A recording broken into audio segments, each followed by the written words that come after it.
এ সপ্তাহে দেশে ফিরছেন খালেদা জিয়া, সঙ্গে থাকবেন দুই পুত্রবধূ। সবকিছু ঠিক থাকলে চলতি মাসের এপ্রিল লন্ডন থেকে দেশে ফিরছেন বিএনপি চেয়ারপারসন ও সাবেক প্রধানমন্ত্রী খালেদা জিয়া।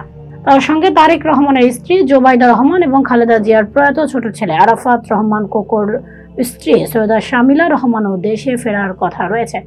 সূত্র জানায়, বর্তমানে যুক্তরাজ্যে বড় ছেলে তারেক রহমানের বাসায় চিকিৎসাধীন সাবেক প্রধানমন্ত্রী খালেদা জিয়ার পূর্ণাঙ্গ স্বাস্থ্য পরীক্ষা চলছে। কাতারের বিশেষ এয়ার অ্যাম্বুলেন্সে করে তাকে দেশে ফেরানোর প্রস্তুতি চলছে। আগামী বুধবার 30 এপ্রিলের মধ্যে দেশে ফিরবেন খালেদা জিয়া। শাশুড়ির সঙ্গে দুই পুত্রবধূ জোবাইদা রহমান এবং সৈয়দা শামিলা রহমানও দেশে ফিরছেন। ঢাকাস্থ একটি সূত্র জানিয়েছে, খালেদা জিয়াকে লন্ডন থেকে দেশে ফেরাতে কাতারের বিশেষ এয়ার অ্যাম্বুলেন্সের আয়োজন করতে গত সপ্তাহে বিএনপির মহাসচিব মির্জা ফখরুল ইসলাম আলমগীর অন্তর্বর্তী সরকারের পররাষ্ট্র উপদেষ্টা মোহাম্মদ তৌহিদ হোসেনকে চিঠি লিখেছেন।